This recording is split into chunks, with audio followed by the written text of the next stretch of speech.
नमस्कार दोस्तों। स्वागत है आपका हमारे यूट्यूब चैनल करंट अफेयर 360 में। करंट अफेयर 360 में हम day to day current affair को कवर कर रहे हैं। पिछली क्लास में हमने 18 सितंबर की करंट अफेयर को कवर किया था। आज हम 19 सितंबर की करंट अफेयर को कवर करते हैं। आपको मैं बता देता हूँ कि आपको जितनी भी करंट अफेयर करवाई जा रही है, आपको कहीं से भी कोई भी पेड कोर्स लेने की कोई भी ज़रूरत नहीं है। आपको सारा कुछ PDF क्लास सब कुछ फ्री ऑफ कॉस्ट उपलब्ध करवाया जा रहा है। और जितना आपको करवाया जा रहा है उससे बार कोई भी एग्ज़ाम दोगे तो उस इससे बार कोई भी क्वेश्चन नहीं जाएगा आपका। ठीक है, तो आज हम स्टार्ट करते हैं 19 सितंबर की करंट अफेयर को। भारतीय जीवन बीमा निगम मोबाइल ऐप प्रगति लॉन्च की। जो LIC है, भारतीय जीवन बीमा निगम, उन्होंने क्या किया है, प्रगति ऐप को लॉन्च किया है। जीवन बीमा निगम LIC ने अपने विकास अधिकारियों द्वारा उपयोग के लिए एक नया मोबाइल ऐप प्रगति की फुल फॉर्म क्या है यहाँ पर, performance review application growth and trade indicator launch किया। यह ऐप विभिन्न जानकारी देगा जो प्रीमियम संग्रह, एजेंसी संकीर्ण जैसे व्यावसायिक प्रदर्शन के महत्वपूर्ण क्षेत्रों में उनके एजेंसी बल के प्रदर्शन के बारे में वास्तविक समय में अपडेट किया जाता है। भारतीय जीवन बीमा निगम LIC के रूप में संक्षिप्त एक भारतीय वैधानिक बीमा और निवेश निगम है। भाई ये क्या है, एक भारतीय वैधानिक बीमा और निवेश निगम है। कौन? LIC। इसकी स्थापना 1 सितंबर 1956 को हुई थी। LIC की स्थापना कब हुई थी? 1 सितंबर 1956 को, जब भारत के संसद ने भारतीय जीवन बीमा अधिनियम पारित किया था। और 1956 के भी क्या है, संसद ने भारतीय जीवन बीमा अधिनियम पारित किया था, जिसने भारत में बीमा उद्योग का राष्ट्रीयकरण किया। यह भारत सरकार के वित्त मंत्रालय के स्वामित्व में है। जो LIC है वो किसके अंडर आती है? भारत सरकार का जो वित्त मंत्रालय है उसके अंडर LIC हमारी आती है। आगे हम देखते हैं, Hindustan petroleum Corp limited 5000 electric वाहन चार्जिंग स्टेशन बनाने की योजना बनाई है। जो हिंदुस्तान पेट्रोलियम कॉर्प लिमिटेड है वो 5000 इलेक्ट्रॉनिक चार्जिंग स्टेशन बनाने की उन्होंने योजना बनाई है। Hindustan petroleum Corp limited HPCL की योजना 3 वर्षों में 5000 इलेक्ट्रिक वाहन चार्जिंग स्टेशन बनाने की है। भी ये आने वाले अगले 3 वर्षों में 5000 इलेक्ट्रिक वाहन चार्जिंग स्टेशन बनाएगा। यह कदम देश में इलेक्ट्रॉनिक वाहनों को व्यापक रूप से अपनाने में मदद कर सकता है और कंपनी के लिए चार्जिंग बाजार एक महत्वपूर्ण हिस्सा सुनिश्चित कर सकता है। एक तो जो भारत में इलेक्ट्रिक जो वाहन है उनको अपनाने में मदद करेगा। एक कंपनी का खुद का प्रॉफिट भी क्या है, एक अलग से चार्जिंग बाजार क्या है वो महत्वपूर्ण हिस्सा सुरक्षित कर सकता है। भाई चार्जिंग बाजार एक अलग से बन जाएगा। HPCL के पास वर्तमान में लगभग 85 इलेक्ट्रॉनिक व्हीकल चार्जिंग स्टेशन है जो सभी परिचालन पेट्रोल पंपों से जोड़े गए हैं। भी जितने भी HPCL के पेट्रोल पंप हैं उनके साथ इन इलेक्ट्रॉनिक व्हीकल चार्जिंग स्टेशन को जोड़ा जाएगा। अब इनके पास 85 इलेक्ट्रॉनिक व्हीकल चार्जिंग स्टेशन है। देश भर में इसके 19,000 फ्यूल रिटेल आउटलेट है। पिछले कुछ महीनों में HPCL ने अपने रिटेल आउटलेट पर चार्जिंग इंफ्रास्ट्रक्चर स्थापित करने के लिए 3 संस्थाओं convergence energy service limited CESL, Tata power और मेजेंटा EV सिस्टम के साथ करार किया है।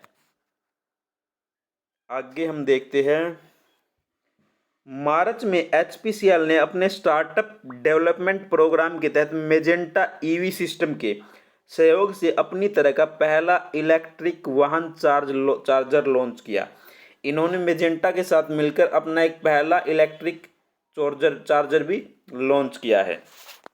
अब हम आगे बढ़ते, राजस्थान अनिवार्य विवाह पंजीकरण संशोधन विधेयक 2021। राजस्थान ने अनिवार्य विवाह पंजीकरण संशोधन विधेयक 2021 को पारित किया है।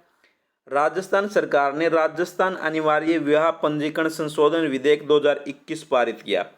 वर और वधू उस स्थान के विवाह पंजीकरण अधिकारी को विवाह पंजीकरण के लिए आवेदन कर सकते हैं जहाँ वे 30 दिनों से अधिक समय से रह रहे हैं।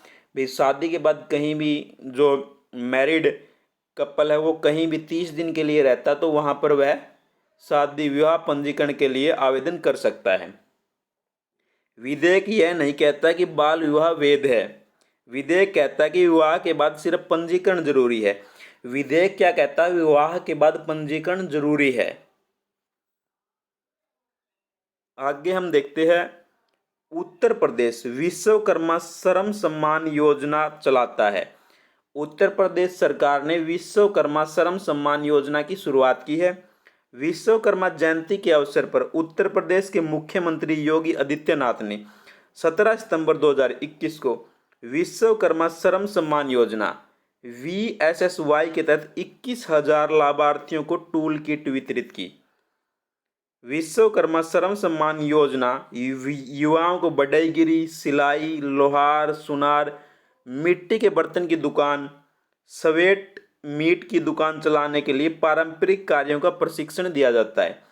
ये इतने कार्य है जिसके जो हमारी विश्वकर्मा श्रम योजना है उत्तर प्रदेश सरकार की, उसके अंदर इन कार्यों का प्रशिक्षण दिया जाता है। उत्तर प्रदेश सरकार ने सत्ता में 20 वर्ष सेवा करने के लिए प्रधानमंत्री मोदी के नेतृत्व को मनाने के लिए विकास उत्सव भी आयोजित कर रही है। जो 20 वर्षों से जो सेवा के लिए प्रधानमंत्री नरेंद्र मोदी के नेतृत्व में ये एक विकास उत्सव भी आयोजित कर रही है। कौन? उत्तर प्रदेश सरकार। आगे हम देखते हैं, मणिपुर सिराराखोंग मिर्च और तामेगलोंग संतरा को GI टैग। जो मणिपुर की एक सिराराखोंग मिर्च और तामेगलोंग संतरा है उसको GI टैग दिया गया है। मणिपुर के मुख्यमंत्री N बीरेन सिंह ने घोषणा की कि प्रसिद्ध सिराराखोंग मिर्च और तामेगलोंग संतरा को भौगोलिक सूचकांक टैग मिल गया है। तामेगलोंग संतरा मैंड्रिन समूह की एक प्रजाति है और राज्य में वार्षिक उत्पादन में 50% से अधिक योगदान करती है। जो राज्य का 50% से अधिक योगदान होता है संतरा का, वो किसका होता है? तामेगलोंग संतरा, जो एक मैरिडन समूह की एक प्रजाति है। आगे हम देखते हैं, हाथी हरी मिर्च अपने विशिष्ट स्वाद और रंग के साथ दुनिया में मिर्च की सबसे अच्छी किस्मों में से है। जो हाथी मिर्च है ये, ठीक है। अब हम आगे देखते हैं, जम्मू कश्मीर वरिष्ठ नागरिक राष्ट्रीय हेल्पलाइन एयरलाइन 14567 शुरू। उपराज्यपाल मनोज सिन्हा ने 17 सितंबर 2021 को जम्मू कश्मीर में वरिष्ठ नागरिकों के लिए जम्मू कश्मीर के जो उपराज्यपाल है मनोज सिन्हा, उन्होंने एक योजना की शुरुआत की, एक हेल्पलाइन की शुरुआत की। उसका नाम क्या है? Elder line 14567। एल्डर लाइन एक समर्पित विकेंद्रीकृत कॉल सेंटर के माध्यम से व्यथित बुजुर्गों को आराम देने के लिए एक महत्वपूर्ण समर्थन प्रणाली के रूप में कार्य करेगा। भावनात्मक देखभाल और समर्थन, स्वास्थ्य सेवाओं, जरूरतमंद वरिष्ठ नागरिकों को अन्य सेवाएं प्रदान करेगा। यह toll free helpline Jammu Kashmir में संस्थागत एल्डर केयर इकोसिस्टम में एक महत्वपूर्ण अंतर को भर देगी।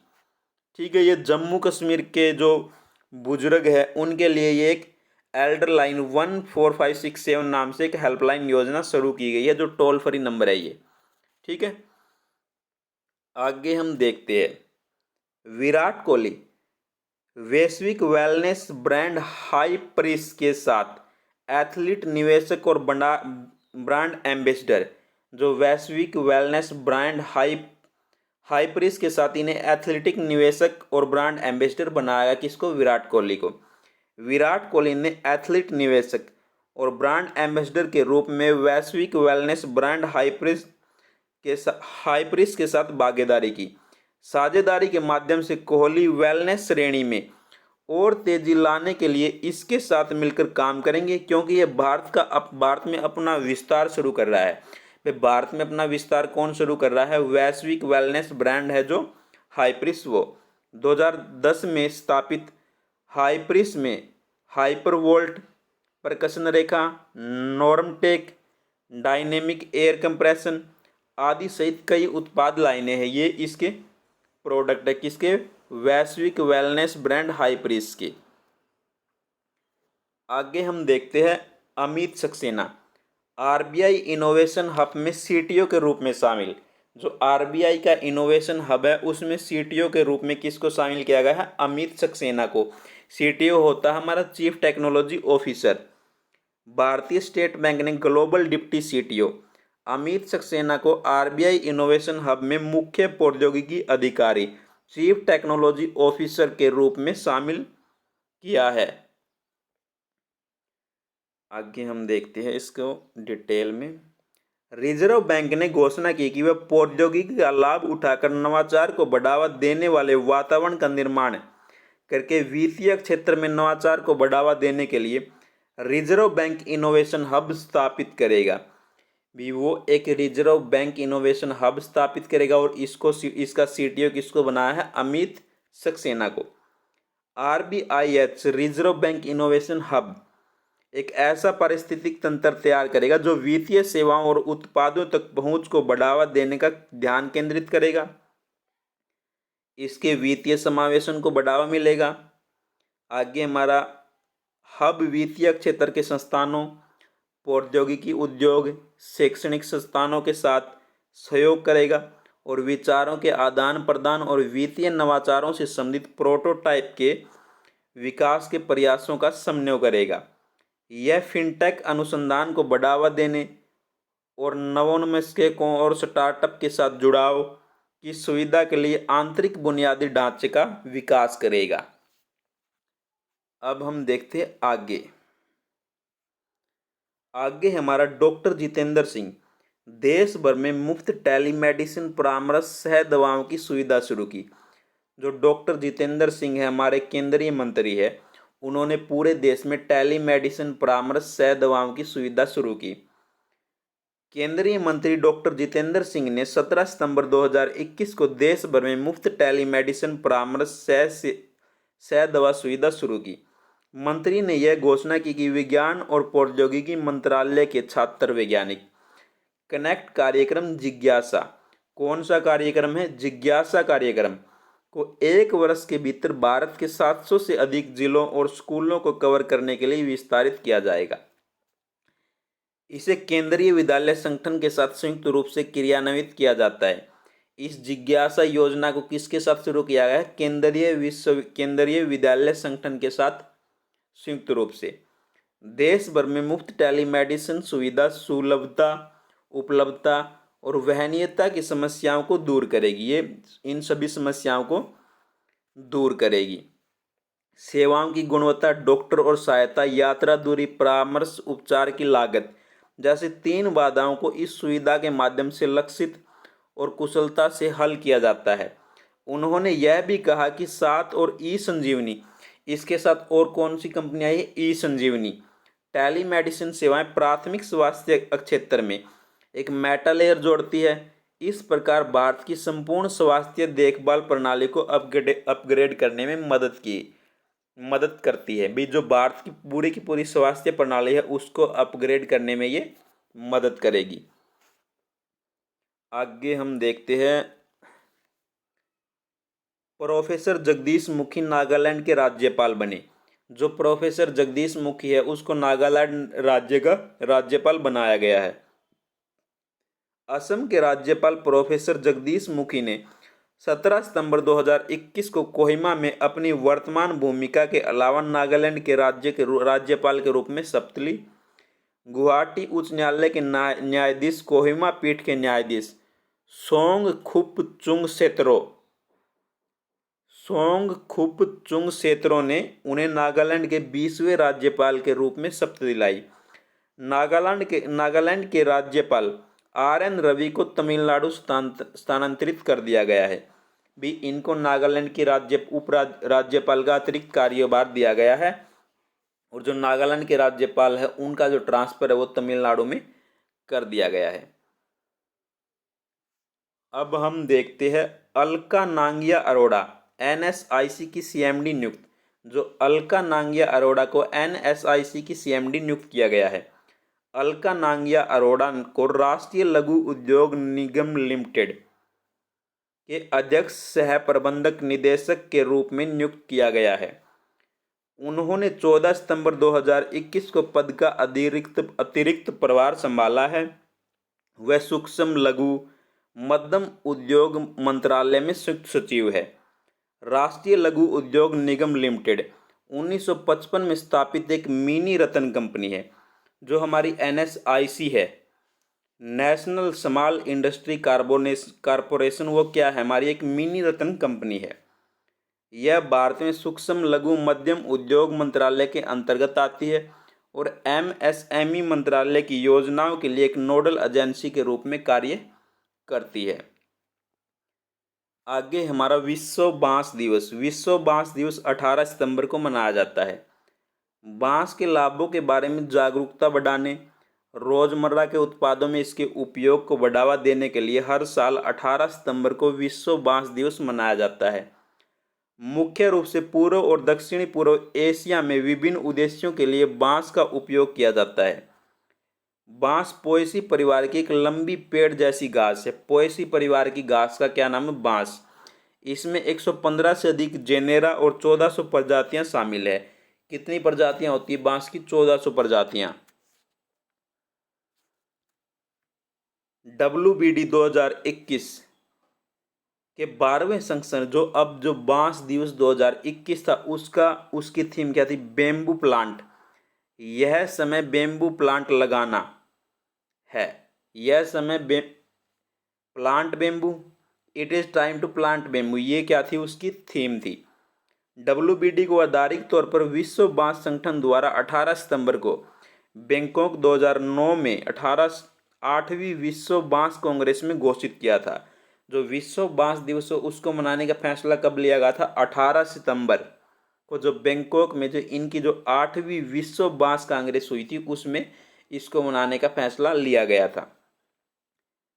WBO का उद्देश्य बांस की अक्षमता को और अधिक विस्तार देना, दुनिया भर में नए उद्योगों के लिए बांस की नई खेती को बढ़ावा देना, सामुदायिक आर्थिक विकास आदि के लिए स्थानीय स्तर पर पारंपरिक उद्योगों को बढ़ावा देना है।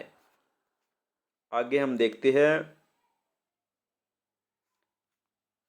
विश्व जल निगरानी दिवस 18 सितंबर। जो विश्व जल निगरानी दिवस है उसको 18 सितंबर को मनाया जाता है।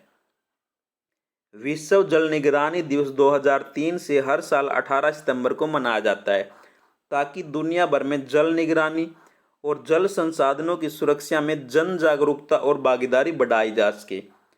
यह दुनिया भर में जल निगरानी और जल संसाधनों की सुरक्षा में जन जागरूकता और भागीदारी बढ़ाने के लिए मनाया जाता है। इसके मनाने का क्या उद्देश्य है भाई? जल निगरानी और जल संसाधनों की सुरक्षा और जागरूकता को बढ़ावा देने के लिए। विश्व जल निगरानी दिवस उन सभी उम्र के लोगों को स्थानीय नदियों, नालों, जवारदन मुख और अन्य जल निकायों की स्थिति की निगरानी में संलग्न करता है। विश्व जल दिवस 2021 की थीम पानी का महत्व है। विश्व जल दिवस 2021 था, उसका थीम क्या था? पानी का महत्व। यह दिन 2013 में अमेरिका के क्लीन वाटर फाउंडेशन द्वारा एक वैश्विक शैक्षणिक आउटरीच का कार्यक्रम के रूप में नागरिकों को उनके स्थानीय जल निकायों की बुनियादी निगरानी करने के लिए संकल्प करके स्थापित किया था। यह आयोजन अब जल पर्यावरण संघ और अंतर्राष्ट्रीय जल संघ द्वारा समन्वित है। भाई किसके द्वारा समन्वित है? ये वाटर इन्वायरमेंट फेडरेशन और इंटरनेशनल वाटर एसोसिएशन दोनों मिलकर इसको मनाते हैं। किसको? विश्व जल निगरानी दिवस को। आगे है हमारा अंतर्राष्ट्रीय लाल पांडा दिवस 18 सितंबर को। जो हमारा अंतर्राष्ट्रीय लाल पांडा दिवस है उसको 18 सितंबर को मनाया जाता है। अंतर्राष्ट्रीय लाल पांडा दिवस सितंबर के तीसरे शनिवार को मनाया जाता है।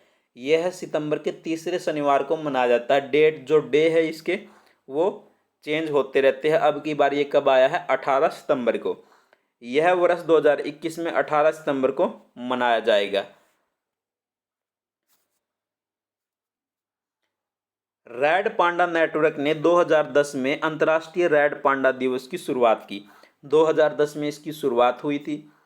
लगभग 10,000 लाल पांडा जंगल में रहते हैं। वे अधिक परिचित काले और सफ़ेद पांडा से बहुत छोटे होते हैं। जो एक हमारा काला पांडा होता है और सफ़ेद पांडा होता है, उससे ये बहुत छोटे होते हैं। ठीक है, आगे है हमारा अंतर्राष्ट्रीय समान वेतन दिवस 18 सितंबर को। अंतर्राष्ट्रीय समान वेतन दिवस को भी 18 सितंबर को मनाया जाता है। अंतर्राष्ट्रीय समान वेतन दिवस प्रतिवर्ष 18 सितंबर को मनाया जाता है। इसका उद्देश्य समान मूल्य के काम के लिए समान वेतन प्राप्त करने की दिशा में कार्रवाई को बढ़ावा देने हेतु जागरूकता को बढ़ाना है। पहली बार 2020 में संयुक्त राष्ट्र द्वारा मनाया गया। जो अंतर्राष्ट्रीय समान वेतन दिवस है वो पहली बार कब मनाया गया? 2020 में। नवंबर 2019 में संयुक्त राष्ट्र महासभा ने 18 सितंबर को अंतर्राष्ट्रीय समान वेतन दिवस के रूप में घोषित करने का प्रस्ताव अपनाया था। नवंबर में इसको घोषित करने का प्रस्ताव अपनाया गया था और जो पहला अंतर्राष्ट्रीय समान वेतन दिवस है वो 18 सितंबर 2020 को मनाया गया। और अब हम जो दूसरा जो हमारा अंतर्राष्ट्रीय समान वेतन दिवस है वो 18 सितंबर 2021 को। आगे है हमारा अंतर्राष्ट्रीय तटीय सिपाही दिवस 18 सितंबर। जो अंतर्राष्ट्रीय तटीय सिपाही दिवस है उसको भी 18 सितंबर को मनाया जाता है। अंतर्राष्ट्रीय तटीय सिपाही दिवस को सितंबर के तीसरे शनिवार को मनाया जाता है। यह सितंबर के तीसरे शनिवार को मनाया जाता है। 2021 के लिए 18 सितंबर को मनाया गया। इस दिन का उद्देश्य महासागरों, समुद्र तटों और समुद्र के तटों पर कूड़े करकट के संचय और नकारात्मक प्रभावों के बारे में जन जागरूकता बढ़ाना है। जो समुद्र के तट हो गए, महानगर तट हो गए या समुद्र तट, उनके स्थान पर जो कूड़ा करकट जो बिखरा होता है उनके बारे में जन जागरूकता को बढ़ाने के लिए ये अंतर्राष्ट्रीय तटीय सिपाही दिवस मनाया जाता है।